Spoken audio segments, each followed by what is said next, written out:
वो है आपका इतिहास का विस्तार क्षेत्र। हम पहले की क्लास में बताए थे तो इतिहास का क्षेत्र जो है वो क्या है, विस्तार है, बहुत बड़ा है। उसको दो लाइन में या दो शब्दों में बयां करना आसान नहीं है। इसलिए करके जब इतिहास के आप स्टूडेंट तो ये जानना आपके लिए जरूरी हो जाता है तो इसका विस्तार जो हुआ उसका एरिया क्या क्या है। विस्तार क्षेत्र तो बहुत बड़ा है, इतना आप समझते हैं, लेकिन उसका एरिया क्या क्या है। जब इतिहास हम लोग पढ़ते हैं उसमें कौन कौन सी चीजें पढ़ते हैं, ठीक है। इससे पहले बहुत सी बातें पढ़े जैसे हम टूल्स के बारे में बताए थे, ये टूल्स होता है, उसके बिना हम इतिहास नहीं लिख सकते, नहीं पढ़ सकते। उसी तरह से आज हम उसका वर्गीकरण किए, क्लासिफिकेशन इसको कहते हैं। जब आपका पढ़ाई का लेवल बढ़ते जाएगा तो आप क्या होइएगा, किसी एक चीज में स्पेशलाइजेशन आपका हो जाता है।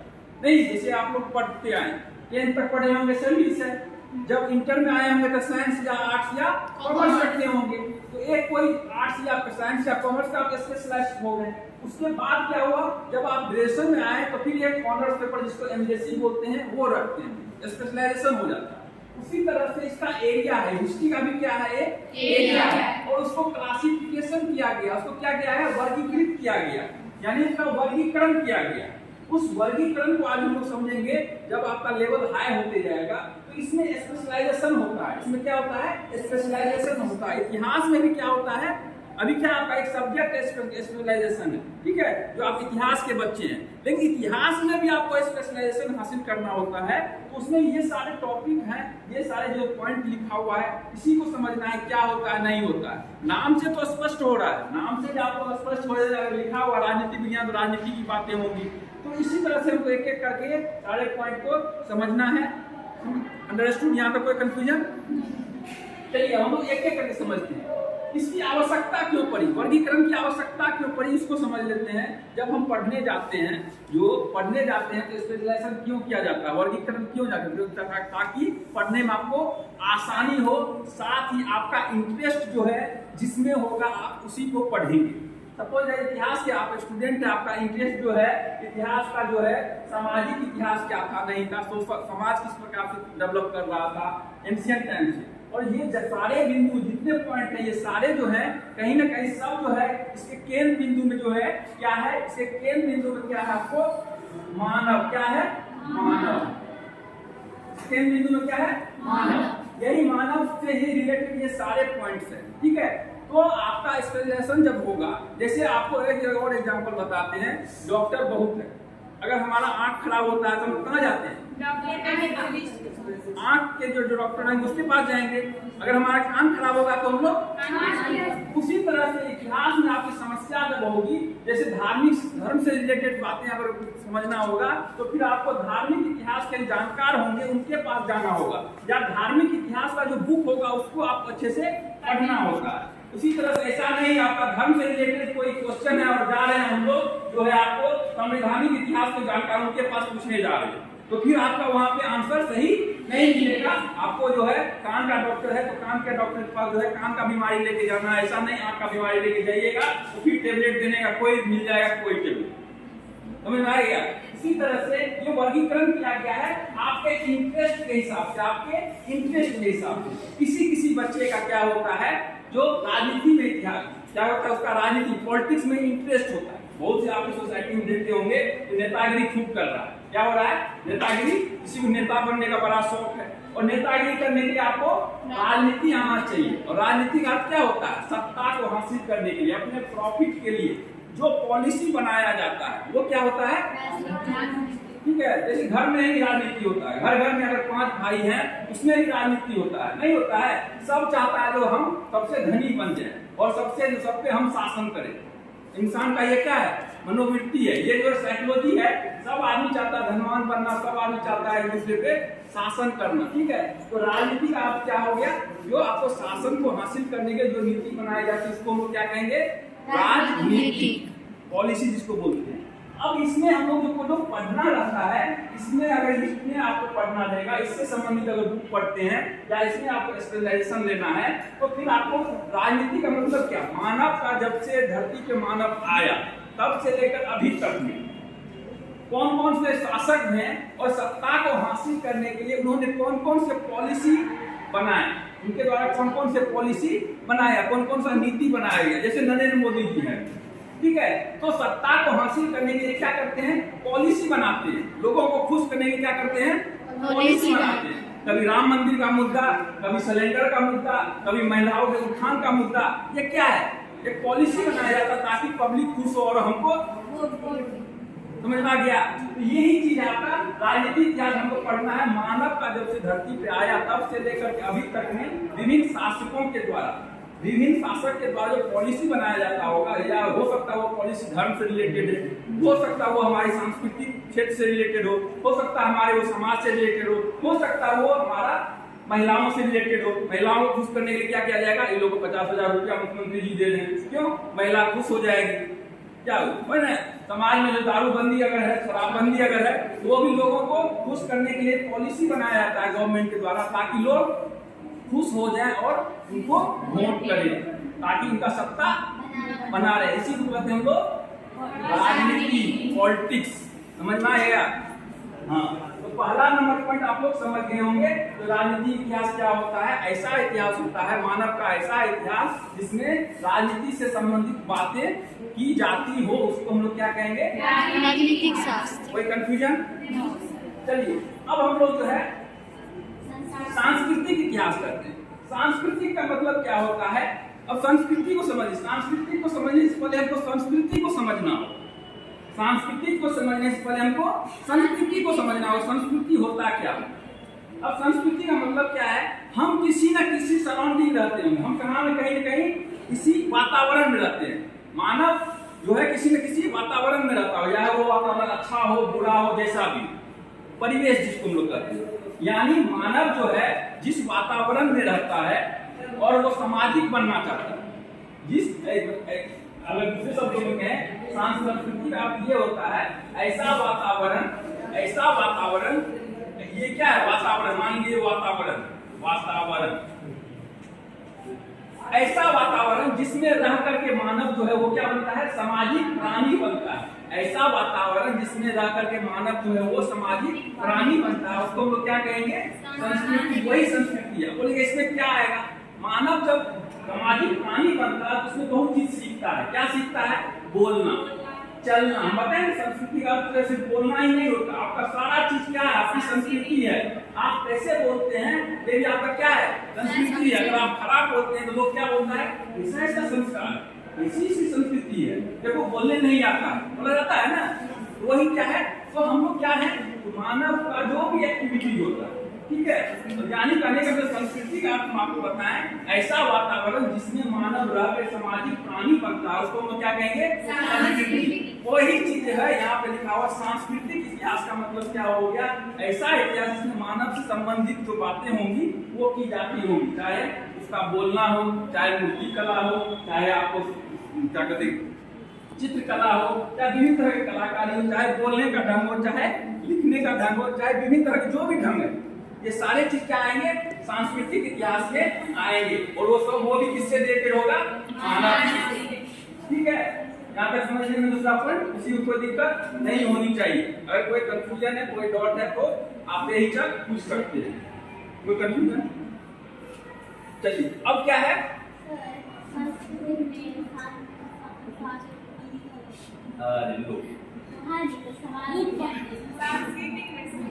हो गया। अब आगे चलिए हम लोग, हम लोग सामाजिक इतिहास क्या हो। सामाजिक का इतिहास में नाम से स्पष्ट होता है, समाज के बारे में बात किया जाएगा। इस इतिहास में क्या किया जाएगा, मानव का समाज कैसा, अभी जो समाज है ऐसा ही सब दिन नहीं रहेगा। आपसे पहले अगर 50 साल पहले समाज की बात करें, क्या था, महिलाओं को घर से नहीं निकलना चाहिए, एकदम नहीं निकलना चाहिए, बोला जाता था ना।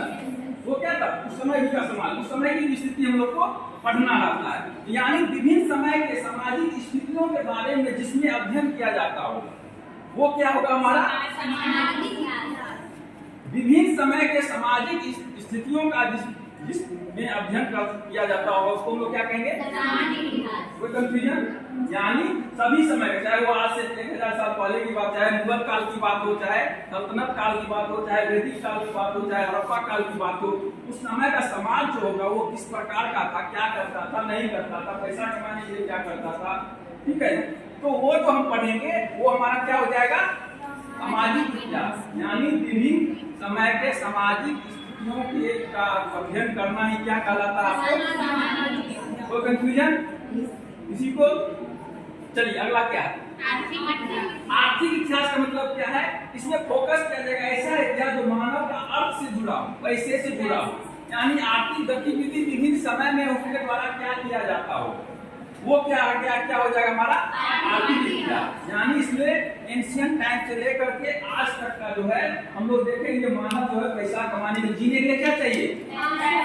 कोई काम करना होगा ना, पैसा कमाने के लिए कोई काम करना होता है। तो यही चीज हम लोग समझने का प्रयास करते हैं इसमें, जो आर्थिक इतिहास में जो हम लोग अर्थ से जुड़ी बातें, पैसे से जुड़ी बातें का अध्ययन करते हैं। तो मानव जो था हड़प्पा समय में कौन सा काम करता था, आज लोग इंजीनियर है, क्या उस समय में इंजीनियर रहा होगा? नहीं रहा होगा। इसका हम लोग क्या करते हैं, उसमें स्टडी करते हैं, अध्ययन करते हैं। यानी आर्थिक इतिहास में हम लोग अर्थ से जुड़ी बातें का क्या करते हैं, अध्ययन करते हैं। आर्थिक इतिहास क्या है समझ गए सभी आदमी? किसी को कोई कंफ्यूजन? चलिए अगला क्या है? अगला है आपको धार्मिक इतिहास। धार्मिक इतिहास ऐसा इतिहास होता है जिसमें हम लोग धर्म से जुड़ी बातें का अध्ययन करते हैं, जैसे जैन धर्म, बौद्ध धर्म, सनातन धर्म, जो भी है, चाहे इस्लाम धर्म, ये सब का जिस इतिहास में अध्ययन किया जाता है, स्पेशली धर्म के बारे में इस इतिहास में अध्ययन किया जाएगा। धार्मिक इतिहास होगा जिसमें धर्म से जुड़ी बातें का ही अध्ययन किया जाता होगा। तो कौन सा इतिहास होगा? धार्मिक इतिहास। किसका धर्म? मानव का धर्म। मानव को केंद्र बिंदु में रख के ही हम लोग सारा चीज है, क्योंकि यही जहाँ इसलिए यहाँ पे ये बना दिए हैं। ये सारा किससे रिलेटेड है? मानव से। किससे रिलेटेड है? मानव से। अगला क्या है? संवैधानिक इतिहास। अब होता है क्या, संविधान की आवश्यकता क्यों बनी? संविधान का मतलब क्या होता है? इसमें एक रूल्स रेगुलेशन बनाया जाता है, चोरी ये करेगी इसको क्या सजा मिलेगा, वो डकैती करेगी इसको क्या सजा मिलेगा, ये जो है अगर कोई गलत काम करेगी इसको क्या सजा मिलना चाहिए। ठीक है, तो नियम कानून बनाया जाता है उसमें, ताकि जो है वो हमारा देश या एक सिस्टम के तहत जो है हमारा देश जो है, राष्ट्र जो है या समाज जो है वो काम करे। नहीं तो फिर जिसको जो मन होगा वो करेगा। चोरी करना है चोरी करके, डकैती करना है किसी को रोकने के लिए क्या बनाया गया है? समाज में जो पिछड़े लोग हैं, जिसके साथ अन्याय हो गया है या कोई गलती हो गई है, उसको सुधारने के लिए संविधान बनाया गया, उसके साथ फिर से गलती नहीं हो। महिलाओं का अगर उत्थान नहीं हुआ था आज से 5 साल 100 साल पहले, तो महिलाओं का कैसे उत्थान है होगा वो हमारे संविधान में लिखा गया है, बताया गया है। महिलाओं को रिजर्वेशन देना चाहिए, महिलाओं को ये करना चाहिए, महिलाओं को वो करना चाहिए। ये सारी बातें संविधान में लिखी हुई है। इसलिए जो है संवैधानिक इतिहास में हम लोग जो है नियम कानून जो है, संविधान का जो नियम कानून है उसमें हम लोग पढ़ते हैं। स्पेशली जो उसमें संविधान के बारे में ही स्टडी किया जाता है, पढ़ा जाता है। तो वैसा इतिहास जिसमें संविधान के बारे में जानकारी हो या उसका अध्ययन किया जाता हो उसको हम लोग क्या कहेंगे? कोई कंफ्यूजन? अगला क्या है? सैन्य इतिहास। ये भी सैन्य इतिहास क्या होता है? देखिए, शुरू से लेकर अभी तक जब आप इतिहास पढ़ते हो तो विभिन्न शासकों के द्वारा क्या जाता है? सेना का गठन किया जाता है। सेना का गठन किया जाता है। क्यों किया जाता है? हम अपनी सुरक्षा के लिए। ऐसे नहीं, सेना गठन करने का उद्देश्य ये नहीं होता जो बिना मतलब किसी से लड़ाई करूं। ये सेना गठन जो है अपनी आंतरिक सुरक्षा और बाह्य सुरक्षा के लिए क्या करता है? कोई भी राष्ट्र, कोई भी देश जो है वो सेना का क्या करता है? गठन करता है।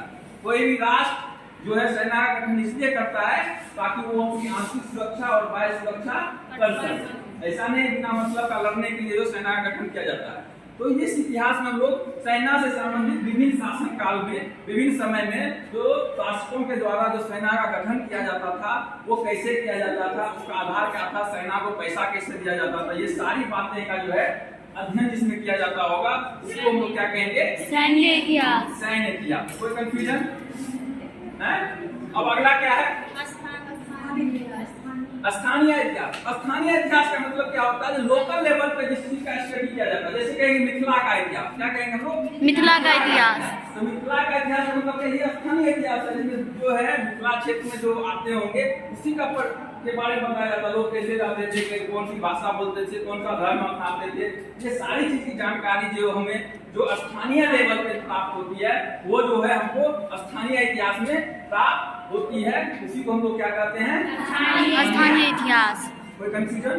पहले तो कॉलेज का इतिहास, ये भी एक तरह क्या है? स्थानीय है। तो ये कॉलेज एक सीमित है, छोटे से एरिया को लेकर के हम जिसका स्टडी करेंगे वो हमारा क्या हो जाएगा, स्थानीय इतिहास। अब क्या है, क्षेत्रीय इतिहास। स्थानीय इतिहास से थोड़ा सा बड़ा जो हो जाता है, इसका एरिया जो होता है क्या हो जाता है, बड़ा हो जाता है, वो उसको हम लोग क्या कहेंगे, क्षेत्रीय इतिहास। इसका भी एक एरिया होगा और उस एरिया के लोगों का धर्म कैसा था, कैसे लोग रहते थे, क्या खाते थे, क्या पीते थे, क्या पहनते थे, कैसे वो कमाते थे, उनका शासन कैसे चलता था, किस शासक के अंतर्गत वो आते थे, ये सारे चीज का स्टडी हम लोग, जैसे कहेंगे बिहार का इतिहास, तो बिहार का इतिहास क्या हो जाएगा, वो एक क्षेत्रीय इतिहास। बिहार का इतिहास क्या है, क्षेत्रीय इतिहास। ठीक है, तो बिहार का इतिहास जब हम पढ़ेंगे वो एक क्षेत्रीय इतिहास है, ना कि भारत का इतिहास। वो क्या है, देश का इतिहास नहीं, वो क्या है, क्षेत्र का इतिहास है।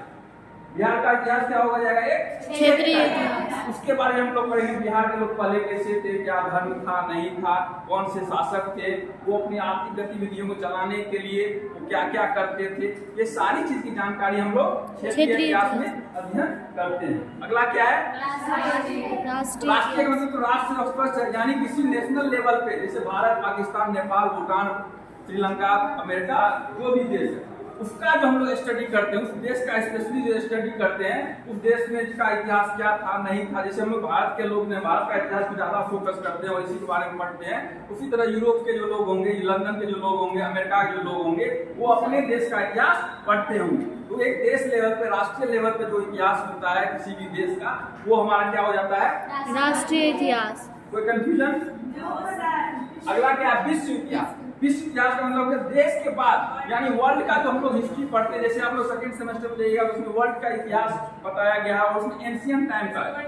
जैसे अभी हम लोग पढ़ रहे हैं, जो मैक्सिमम जो सिलेबस जो है आपका जो है वो आपका जो है एंशिएंट टाइम से ही रिलेटेड है। उसी तरह सेकंड सेमेस्टर में जब आप लोग जाइएगा उसमें आप लोग पढ़िएगा वर्ल्ड का, विश्व की प्राचीनतम सभ्यता के बारे में पढ़िएगा। जैसे हम लोग यहाँ पे पढ़ रहे हैं जो आपको सिंधु घाटी सभ्यता, भारत की प्राचीनतम सभ्यता, उसी तरह से जो है आप इसमें जब जाइएगा उसमें सेकंड सेमेस्टर हम लोग विश्व की प्राचीनतम सभ्यता के बारे में पढ़ेंगे, जैसे मेसोपोटामिया और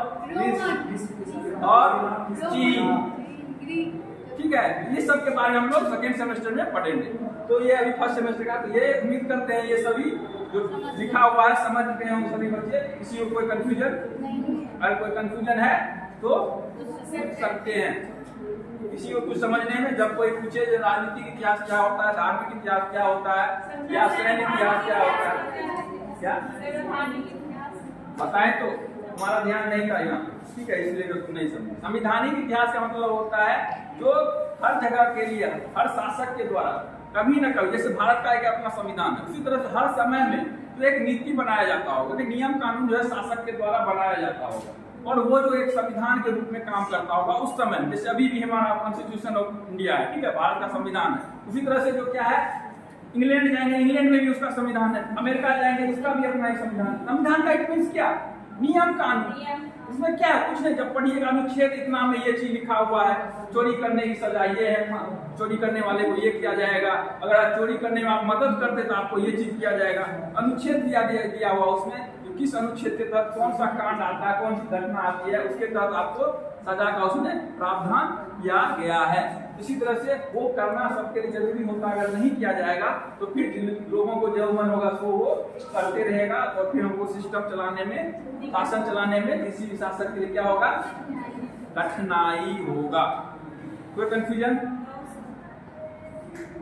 ये हमारा हो गया आपको जो है, आपको क्षेत्र का जो वर्गीकरण किए हम लोग, इतिहास के क्षेत्र, इतिहास का जो विस्तार जो हुआ है, विस्तार का जो एरिया जो है उसका जो वर्गीकरण किए हैं, कितने हैं, एक दो और मिल जाएगा एक्स्ट्रा, उसको आप लोग अपने स्तर से देख लीजिएगा। तो मेनली यही है, ठीक है, यही, इसके अलावा आपको कुछ मिलेगा नहीं। जब भी आपको वर्गीकरण के बारे में पूछे या आपको पूछे सैन्य इतिहास क्या होता है, राष्ट्रीय इतिहास क्या होता है, विश्व इतिहास क्या होता है, आर्थिक इतिहास क्या होता है, सामाजिक इतिहास क्या होता है, आप ये सब चीज जब समझे रहेंगे तो अगला को अच्छे से समझा सकते। समझ में आया? कोई कंफ्यूजन? आगे बढ़े। अब चलिए हम आते हैं इतिहास का महत्व, इतिहास का इंपॉर्टेंस क्या है हमारे जीवन में, ठीक है। दूसरा टॉपिक क्या है हमारा, इतिहास का महत्व, इतिहास का इंपॉर्टेंट क्या है उसको हम लोग समझते हैं। इतिहास का इंपॉर्टेंट क्या, इतिहास का इंपॉर्टेंट क्यों, इतिहास पढ़ना जरूरी क्यों है सभी? ऐसा नहीं आप इतिहास के स्टूडेंट को ही पढ़ना जरूरी, सभी को इतिहास पढ़ना चाहिए। क्यों? बहुत ही इसके फायदे। जब तक हम कोई काम करने जाते हैं, जब कोई काम करने जाते हैं उसको फायदा अगर पता नहीं रहेगा तो काम करने में हमको अच्छा नहीं लगेगा। फायदा पहले पता रहेगा तो इतिहास पढ़ने में आपको, इसलिए इम्पोर्टेंट जानना जरूरी है। इतिहास का महत्व क्या है आपके जीवन में या किसी के जीवन में जो है इतिहास का महत्व क्या है। जब आप उसका फायदा जानिएगा तो ही आपको इतिहास पढ़ने में मन लगेगा, नहीं तो फिर इतिहास आपको बोरिंग लगेगा। इतिहास की कहानी है राजा महाराजा, तो वो चीज दिमाग में नहीं बिठाइए। तो राजा महाराजाओं का सिर्फ कहानी इतिहास नहीं है, इतिहास में बहुत कुछ है। अब चलिए तो समझते हैं इसको क्या है, एक्चुअली इतिहास में होता क्या है। इतिहास में पुरानी घटनाओं के बारे में पढ़ते हैं, ठीक है, उससे क्या हो। अब क्वेश्चन उठता क्या है कि पुराना घटना के बारे में पढ़ के उससे हमें क्या फायदा हो। जी तो आज हम रहे वर्तमान में जी रहे हैं, कल जो हो गया उसको पढ़ के या समझ के हम क्या करेंगे। फायदा है, फायदा क्या है वो समझ। किसी के साथ आप रिलेशन करने जाते हैं, जैसे भारत पाकिस्तान का रिलेशन, ठीक है, अच्छा नहीं है क्योंकि उसका जो इतिहास हम पलट के देखते हैं तो हमें गड़बड़े नजर आता है, हमें गड़बड़ नजर आता है। जैसे भारत नेपाल का रिलेशन है, उसका जब हम इतिहास पढ़ के देखते हैं, दो देशों का जो इतिहास पढ़ के देखते हैं हमको अच्छा नजर आता है, इसलिए कहते हैं नेपाल अच्छा है, वो गड़बड़ है। तो यही चीज इतिहास पढ़ने से क्या होगा, आपको अच्छाई बुराई का पता चलेगा। इसके साथ साथ क्या होगा, अब आप अपने भविष्य का जो निर्माण करते हैं, भविष्य का जो निर्माण करते हैं वो भी इतिहास पे ही डिपेंड है। अगर पता नहीं इसको रहे इसको IAS बनने से क्या फायदा होगा, क्योंकि इसलिए आप बताएं थे क्लास में, अगर हमारे आस पड़ोस में कोई धनवान व्यक्ति है, मान के चलिए आपके आस पड़ोस में क्या है, कोई करोड़पति है, तो हम लोग क्या करते हैं, उस करोड़पति का इतिहास खंगालते हैं। क्या करते हैं, उस करोड़पति का इतिहास पूरा हिस्ट्री खंगालते हैं, जो कैसे ही करोड़पति हुआ, ठीक है। अब फिर हम लोग उसका क्या करते हैं, कॉपी करते हैं। हम भी उसको भी 5 मंजिला मकान हो जाए तो कॉपी करते हैं, तो उसका इतिहास खंगाले हम। अगर इतिहास का इम्पोर्टेंट नहीं है इतिहास क्यों खंगाले हम भैया। इसलिए जो भविष्य का जो निर्माण होता है वो इतिहास पे ही डिपेंड है। अगर कोई देश गरीब है उसके पीछे भी जब उसका इतिहास पढ़िएगा उसका कारण होगा। इसलिए जब कोई गरीब रहता है या कोई अमेरिका बहुत जो पावरफुल है, पढ़ते हैं अमेरिका का जो इतिहास पढ़िएगा तो देखिएगा वो सिस्टमेटिक ढंग से चल रहा होगा शासन प्रशासन उसका, इसलिए वो अमीर है। उसके अमीर रहने पीछे क्या रीजन था, ठीक है, उसको समझने के लिए हमें इतिहास पढ़ना पड़ता है। इंग्लैंड ने जो है पूरे वर्ल्ड में लगभग जो है शासन किया, अंग्रेज जो है वो पूरे वर्ल्ड में शासन किया और इतना धनवान बन गया, तो उसके पीछे भी रीजन, इसके लिए हम उसको पढ़ते हैं क्या, जो शासन करने के लिए क्या क्या चीज का जरूरी पड़ता है, शासन करने के लिए क्या क्या चीज का जरूरी पड़ता है। तो इसलिए करके जो इतिहास पढ़ना जरूरी। जब आप भविष्य का निर्माण करने जाएंगे आप क्या करेंगे, हिस्ट्री पढ़ेंगे, और हिस्ट्री पढ़े बिना जो आप अपने भविष्य का निर्माण अच्छे से नहीं कर सकते हैं।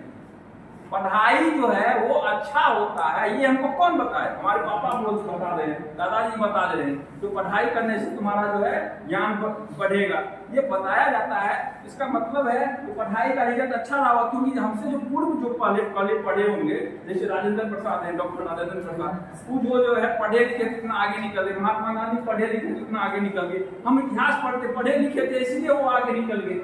अगर हम इतिहास नहीं पढ़े रहेंगे तो फिर हमें पता ही नहीं चलेगा क्या करने से क्या होता है, अच्छा बुरा का ज्ञान हमें नहीं। और उसके साथ साथ क्यों इम्पोर्टेंट है इतिहास, और इसलिए इम्पोर्टेंट है क्यों, घटनाएं के बारे में जब तक नहीं जानेंगे तो अच्छा क्या बुरा, युद्ध करना अच्छा है या बुरा है, ऐसे बोल दे इसको युद्ध करना गलत बात है, गलत मत कह देगा, जीत जाएंगे तो अच्छी बात होगा ना, ये इसको लेकर हम जीत गए तो। लेकिन जब कुछ देश युद्ध के बारे में देखते हैं, प्रथम विश्व युद्ध के बारे में देखते हैं, उसमें भी कोई ना कोई देश जीता, लेकिन नुकसान दोनों का हुआ, दोनों देश का क्या हुआ, नुकसान हुआ। इसलिए वहां पे हमको पता चलता है कि युद्ध करने से क्या होता है, एक आदमी का कुछ ज्यादा फायदा हो जाएगा, एक आदमी का कम फायदा होगा, लेकिन नुकसान दोनों साइड होगा, एक का कम होगा एक का ज्यादा होगा। इसलिए करके जो है दोनों में जो हम देखते क्या है, नुकसान दोनों साइड से होना स्वाभाविक है। इसलिए कोई जो युद्ध करने से पहले सोचता है कोई युद्ध, इसलिए इतिहास पढ़ना जरूरी होता है ताकि हमें अच्छा बुरा का ज्ञान हो सके।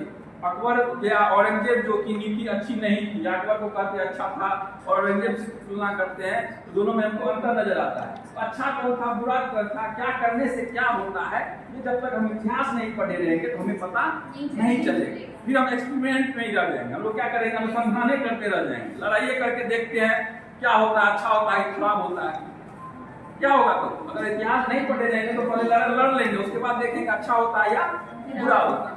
इसलिए करके इतिहास पढ़ना जरूरी है। अच्छा और ज्ञान, अच्छा का ज्ञान और खराब का ज्ञान हमें जो है इतिहास पढ़ के ही पता चलेगा। कोई कंफ्यूजन? हाँ, अब चलिए हम लोग अपने पॉइंट ये तो कैसे बता दिए, अब एक एक करके पॉइंट समझते हैं। इतिहास की आवश्यकता क्यों? पहला पॉइंट है ज्ञान के क्षेत्र में नॉलेज आपको गेन करना है, नॉलेज लेना है। बिना इतिहास का संभव ही नहीं। आप बताए थे साइंस पढ़ने जाइएगा, उसमें भी आप किसी न किसी व्यक्ति के बारे में पढ़िएगा, न्यूटन के बारे में पढ़िएगा तो न्यूटन का इतिहास आपको पढ़ना होगा। फलाने समय में उनका जन्म हुआ था, ऐसी घटनाएं थी, वो भी एक तरह का इतिहास ही है। तो नॉलेज गेन करने के लिए जो हमें इतिहास पढ़ना ही पड़ेगा, दूसरा कोई चारा नहीं है। जो आपको जो है बताए थे कहानी, जो एक इतिहासकार थे, उन्होंने कहा था जो इतिहास जो है वो क्या है? समंदर है। इतिहास क्या है? समंदर है। और इतिहासकार क्या करते हैं? उसमें अपनी पसंद की मछलियां चुनते हैं। तो ये सब क्या है? अपनी पसंद की मछलियां। ये जो बताया है पहले, ये सब क्या है? अपनी पसंद की मछलियां। जिस इतिहासकार को जिसमें इंटरेस्ट रहेगा, जिस छात्र को जिसमें इंटरेस्ट रहेगा, वो मछली निकालेगा। समझ में आ गया? वो मछली, किसी को धर्म से रिलेटेड बातें सुनने में समझने में अच्छा लगता है तो क्या करेगा? कहाँ धार्मिक वाला मछली निकालेगा समुद्र। समझ में आ गया? किसी को पॉलिटिक्स में अच्छा लगता है इतिहास का, राजनीति में, तो क्या करेगा?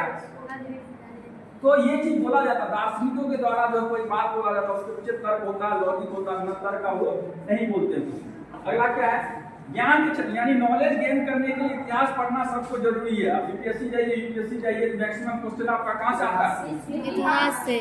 साइंस के बच्चे को भी इतिहास पढ़ना पड़ता है, आर्ट्स के बच्चे को पढ़ना ही पड़ता है, कॉमर्स के बच्चे को भी पढ़ना ही पड़ता है। तो ये चीज ज्ञान को नॉलेज गेन करना है तो आपको इतिहास पढ़ना जरूरी है। अगला क्या है? प्रशासनिक क्षेत्र में प्रशासनिक पदाधिकारी आप बनिएगा। मान के चलिए आईएएस बन गई, या वो जो है एसपी बन गई, या ये जो है अपना कुछ बन गया, तो बन गया तो फिर प्रशासनिक ज्ञान नहीं रहेगा। प्रशासनिक ज्ञान का मतलब क्या? प्रशासनिक क्षेत्र का मतलब क्या? नीति जो बनाई गई जो है अलाउद्दीन खिलजी के द्वारा या विभिन्न शासकों के द्वारा जो नीति, बाजार नीति बनाई गई, तो बाजार नीति बनाने से उससे क्या फायदा हुआ, वो जानकारी जब तक प्राप्त नहीं रहेगा लोग को, तो क्या करने से क्या होगा? तो फिर वो अच्छे से प्रशासन या शासन में वो अच्छे से पदाधिकारी नहीं कर पाएंगे। यानी प्रशासनिक क्षेत्र जब आप प्रशासक बनिएगा, घर को चलाने के लिए जो कोई शासक बनता है तो वो पहले नीति का निर्धारण करता है, और नीति निर्धारण जो है पहले की कहानियों से पता करता है क्या करने से क्या होता है। इसलिए करके प्रशासनिक क्षेत्र में कोई प्रशासक होता है, आईएएस होता है, आईपीएस होता है, सभी को इतिहास क्यों पढ़ना पड़ता है? क्योंकि विभिन्न नीतियों का वो अध्ययन करते हैं। भारत का विभिन्न टाइम में विभिन्न शासकों के द्वारा जो नीति बनाई गई, पॉलिसी बनाया गया, जो देश कैसे अच्छे से चलेगा, राज्य हमारा कैसे अच्छे से चलेगा, बाजार नीति बनाया जाता है। महंगाई बढ़ जाए अचानक, तो महंगाई को कंट्रोल करने के लिए नीति बनाया जाता है, और नीति उसको कंट्रोल करने के लिए क्या बनना चाहिए उसको जानने के लिए इतिहास पढ़ा जाता है। तो पहले जो महंगाई कभी बढ़ी थी, आपातकाल कभी आ गया था, तो आपातकाल को कंट्रोल करने के लिए क्या किया गया हो, फिर उसी को हम लोग क्या करते हैं? कॉपी करते हैं और जो है बाजार को नियंत्रित करते हैं। कोई महंगाई बढ़ता है उसके पीछे क्या कारण होगा? महंगाई बढ़ने के क्या कारण? एक कारण हो सकता है प्रोडक्शन कम हो रहा है और लेने वाला, तो महंगाई बढ़ जाए, एक कारण। दूसरा कारण जो क्या हो सकता है? जो वो तो अलग चीज है। दूसरा चीज हो सकता है क्या है? जो जमाखोरी हो रहा है। क्या हो रहा है? जमाखोरी मतलब क्या है? पूंजीपति वर्ग क्या कर रहे हैं? जितने भी सामान थे उसको क्या कर लिया? स्टॉक कर लिया, बोले माल है ही, जबकि माल है। तो शासन प्रशासन क्या करेगा? उसको कंट्रोल करने के लिए वहाँ पे अपना नीति अपनाएगा, जो भी स्टॉक होगा उसको बाहर निकालेगा और उसको कहेगा सही दाम पे बेचने के लिए। यानी बाजार को कंट्रोल करने के लिए कौन सा नियम, कौन सा कानून सिचुएशन के हिसाब से लगाना चाहिए, वो जानने के लिए एक प्रशासक को जरूरी होता है। इसलिए प्रशासनिक क्षेत्र में जो है इतिहास का होना जरूरी है। उसके बिना इसलिए सबके आईएएस या आईपीएस कोई बनता, सबको इतिहास पढ़ना पड़ता है। इसलिए जितना भी आईएएस का एग्जाम, यूपीएससी हो, यूपीएससी सब में इतिहास का क्वेश्चन आता है। व्यापार के क्षेत्र में, व्यापार सिंपल यही चीज है, जो व्यापार के क्षेत्र में जो है हमारा देश व्यापार की क्या कहते हैं व्यापार के कैसे बढ़ावा दे, हमारा देश व्यापार को कैसे बढ़ावा दे, इसके लिए क्या पॉलिसी अपनानी चाहिए।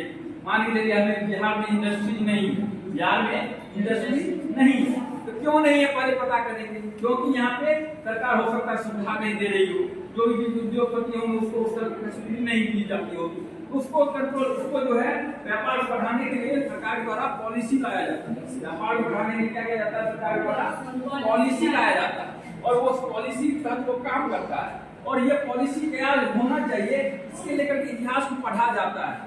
व्यापार को अगर विभिन्न मुगल काल में पढ़िएगा, चाहे दिल्ली सल्तनत काल में पढ़िएगा, तो विभिन्न समय का इतिहास जब पढ़िएगा उसमें देखिएगा क्या जो आपको व्यापार जो है, व्यापार आज से नहीं होता है। व्यापार जो भारत का जब खोज हुआ था उससे पहले से व्यापार हो रहा है, ठीक है। जब भारत का खोज हो गया उससे पूर्व से ही व्यापार हो रहा है। ऐसा नहीं भारत बाद में आया, भारत बहुत पहले से था, लेकिन खोज करते हैं क्योंकि लोगों वर्ग के लेवल के लोग जो है ये चीज जाने, तब जाकर के आपका यानी कहने का मतलब ये है जो व्यापार को समझने के लिए, वाणिज्य को बढ़ाना, वाणिज्य क्षेत्र में उन्नति के लिए इतिहास को पढ़ना आवश्यक है, क्योंकि कभी न कभी आपातकाल आया होगा या पहले का इतिहास हम पढ़ते हैं, विभिन्न शासकों का पढ़ते हैं, उनके अकबर के द्वारा व्यापार नीति क्या लाया गया होगा जिससे व्यापार में उन्नति हो, व्यापार में क्या हुआ उन्नति। तो ये चीज पढ़ना जरूरी होता है व्यापारी को या वाणिज्य के क्षेत्र के लोगों को, जो इतिहास हमारा क्या है। अगर हमें गेहूं का प्रोडक्शन बढ़ाना तो उसके लिए क्या करना चाहिए, एक्सपोर्ट इंपोर्ट बढ़ाना तो उसके लिए क्या करना चाहिए, कौन सी पॉलिसी अपनाना चाहिए, पहले कैसे बढ़ गया अभी कैसे घट गया। तो पहले का घटनाक्रम अगर हमें पता नहीं रहेगा तो आगे की पॉलिसी हम लोग, इसलिए लेकर के व्यापारी को हो चाहे वाणिज्य के क्षेत्र के लोग हो, इनको जो है आगे बढ़ने के लिए इतिहास पढ़ना जरूरी है। अब क्या है, राजनीति क्षेत्र, राजनीति के क्षेत्र में जो है इतिहास का बहुत ज्यादा इम्पोर्टेंट है, क्योंकि शासन कैसे करना है वो जब तक इतिहास नहीं पढ़ेंगे, विभिन्न शासकों के द्वारा लंबे समय तक शासन कैसे किया गया, कौन सी पॉलिसी अपनाया गया जो लोगों को अच्छा लगा और वो शासन कर ली, कौन सी नीति लाया जाए तो हम लोग शासन कर सके। इसलिए कोई पॉलिटिशियन को जो है राजनीति पढ़ना आवश्यक हो जाता है, तो इतिहास पढ़ना जो हो क्या होता है आवश्यक हो जाता है। इतिहास जब तक हम नहीं पढ़ेंगे तब तक हम लोग अच्छे से राजनीति नरेंद्र मोदी जी 15 साल से शासन कर रहे हैं, तो हम लोग क्या करेंगे, इतिहास का जो नरेंद्र मोदी बनना चाहेगा वो क्या करेगा, नरेंद्र मोदी का हिस्ट्री खंगालेगा, कौन कौन सी पॉलिसी लाया, क्या क्या चीज किया था जितना दिन। नीतीश कुमार जो है इतने दिन शासन कर रहे हैं तो क्या करेगा, उसका इतिहास खंगाला जाएगा, नीतीश जी के द्वारा कौन कौन सी पॉलिसी लाया गया जो लोग खुश होकर उसको वोट दे दिए, ठीक है। तो राजनीति करने के लिए इतिहास पढ़ना जरूरी है, किसी को नेता बनना होगा तो इतिहास पढ़ना जरूरी है। अब स्थापत्य, ठीक है, स्थापत्य का मतलब क्या होता है, जो बिल्डिंग वगैरह जो हम लोग देखते हैं, ठीक है, उसका जो है नॉलेज बिना इतिहास के संभव नहीं है। जब हड़प्पा सभ्यता हम लोग पढ़ते हैं, हड़प्पा सिंधु वैली सभ्यता पढ़ते हैं, उसमें देखते हैं क्या है, ड्रेनेज सिस्टम इतना सिस्टमैटिक ढंग से था जो कि आज के डेट में नहीं है। तो वो कैसे था, 90 डिग्री पे होना चाहिए कि 180 डिग्री पे होना चाहिए। जब हमको वो सिविल इंजीनियर ये पता नहीं रहेगा, सिविल इंजीनियर क्षेत्र स्थापक जो होता है वो सिविल इंजीनियर जो होते हैं, घर का नक्शा वगैरह जो बनाते हैं उसको हम लोग क्या करते हैं, सिविल इंजीनियर। घर बिल्डिंग का जो काम करते हैं उसको हम लोग क्या करते हैं, रोड नाला का जो काम करते हैं वो क्या होता है, सिविल इंजीनियर, उसके देखरेख में ये चीज होता है। अब स्थापक को समझने के लिए हमें विभिन्न जो है पुराने जो स्थापक कला है भारत को उसको समझना जरूरी होता है, और स्थापत्य कला को समझने के लिए इतिहास पढ़ना जरूरी है। बिना उसको पढ़े इतिहास को स्थापत्य कला कोई नहीं समझ सकता। तो इंजीनियर को भी, सिविल इंजीनियर को भी आपको इतिहास पढ़ना पड़ता। उस समय का जो क्या कैसे था, ड्रेनेज सिस्टम किस प्रकार से बनाया गया था, कौन सा पद्धति अपनाया था, जो पानी का भी लगने नहीं करता। अभी देखते हैं क्या थोड़ा सा बारिश होता है रोड पे, क्योंकि रोड नीचे कर देता है नाला को, क्या होगा, सारा पानी। चलिए अगला पॉइंट हम लोग आते हैं, ध्यान दीजिएगा, अगला पॉइंट आते हैं हम लोग चिकित्सा के क्षेत्र में। चिकित्सा के क्षेत्र में इतिहास का क्या महत्व। अभी क्या है, हम लोग क्या एलोपैथ के द्वारा जो क्या करते हैं, अपना उपचार करते हैं, क्या करते हैं, एलोपैथ मतलब अंग्रेजी दवा, ठीक है, इसके द्वारा। लेकिन एंशिएंट टाइम में क्या होता होगा, अभी क्या है, वो रिसाइकल करते हैं, बहुत आदमी करता है। एलोपैथ का क्या होता है, साइड इफेक्ट होता है। एलोपैथ का क्या होता है, साइड इफेक्ट होता है। अगर एक बीमारी ठीक करता है तो 2 बीमारी और बढ़ जाती है, एलोपैथ का ये साइड इफेक्ट है। लेकिन यही चीज हमारी जो संस्कृति, हमारा जो परंपरा है, हमारा जो कल्चर है, वो आयुर्वेद, वैसे बाद में अंग्रेज जब आने लगे तो अंग्रेजी का कॉन्सेप्ट आ गया, लेकिन क्यों हम लोग अंग्रेजी दवा अपना लेते उसके पीछे भी कारण है, क्योंकि ये तुरंत रिजल्ट हमें तुरंत दे देता और सबको तुरंत रिजल्ट चाहिए। पढ़े या ना पढ़े हमको IAS बन जाना, बिना पढ़े अगर पास हो जाए, घर बैठे बैठे अगर डिग्री मिल जाए तो फिर सब आदमी चाहेगा, बिना पढ़े लिखना नहीं पढ़े पढ़ना नहीं पढ़े अगर मिल जाए तो सब चाहेगा हमको डिग्री हो जाए। ये मानव का साइकोलॉजी है। तो अंग्रेजी दवा तुरंत काम करता है, इसलिए अगर हम लोग पेशेंस नहीं रखते और आयुर्वेद को छोड़ करके हम लोग अंग्रेजी की तरफ आगे बढ़ते हैं, ठीक है। लेकिन हमारी संस्कृति हमारा परंपरा जो कहता है, और हम देखते होंगे जो अभी भी जो है बहुत जगह बोला जाता है कि आयुर्वेद का उपयोग करो, हर दर्द कर रहा है तुरंत टेबलेट न मत खाओ, ठीक है। कोई छोटी छोटी बातों पे तुरंत मेडिसिन नहीं लो। हो सकता है घर में जो आयुर्वेदिक उपचार है, जैसे पुराना जो दादी माँ के नुस्खे, क्या बोलते हैं उनको, दादी माँ के नुस्खे, उसमें क्या बोला जाता है, दादी माँ जो है जो विभिन्न जो पुराने आयुर्वेदिक पद्धति है उसके द्वारा बहुत सी बीमारियों का उपचार कर देती थी। तो ये चीज आपको, यानी चिकित्सा के क्षेत्र में भी क्या है, आयुर्वेद में क्या है, जब आप लोग इतिहास नहीं पढ़िएगा तो आयुर्वेद को नहीं समझ पाइएगा, ठीक है। किस समय में आयुर्वेद का कॉन्सेप्ट रहा था, उसके लिए बहुत मोटी मोटी बुक्स है, इसको पढ़ना होता है, क्या मिलाने से क्या होगा और किसका उपचार होगा, इसको समझने के लिए हमें इतिहास पढ़ना ही होगा। और इतिहास जब तक नहीं पढ़ेंगे तब तक हम लोग आयुर्वेद का जो कॉन्सेप्ट है उसको हम लोग समझ नहीं पाएंगे। इसलिए डॉक्टर को भी समझ में आया, सिर्फ जो इतिहास पढ़ना क्यों जरूरी है या इतिहास का महत्व क्या है, इस पे इतना लेक्चर है। शैक्षणिक क्षेत्र में तो पता ही है, किसी को IAS करना है, UPSC करना, BPSC करना, जनरल कॉम्पिटिशन करना, जो भी कुछ भी करना, तो सबको इतिहास पढ़ना जरूरी है।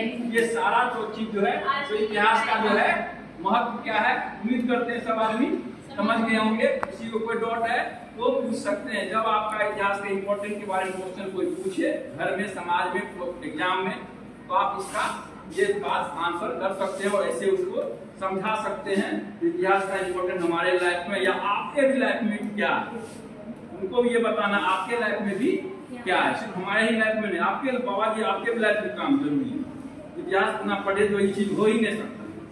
जब तक डॉक्टर पढ़ेगा ना आयुर्वेद के बारे में, तब तक आयुर्वेद का डॉक्टर वो बनेगा। सिविल इंजीनियर जब तक पढ़ेगा ना आर्किटेक्चर के बारे में, तब तक वो अच्छा सिविल इंजीनियर नहीं बन सकता। और उसको पढ़ने के लिए इतिहास पढ़ना ही पड़ेगा। जो स्थापत्य कला जो पढ़ेगा वो इतिहास के बिना, जो स्थापत्य कला जो पाठ है वो किसका है, इतिहास का पाठ है। इतिहास में हम लोग स्थापत्य कला के बारे में पढ़ते हैं, इतिहास में ही हम लोग चिकित्सा के बारे में पढ़ते हैं, आयुर्वेद के बारे में पढ़ते हैं। तो ये चीज है, ये सारे चीज की जानने के लिए शैक्षणिक क्षेत्र में तो एकदम जरूरी है सबको इतिहास पढ़ना। ये इसके बिना हम लोग कोई भी जो जनरल कंपटीशन कंप्लीट करना टफ हो जाता है।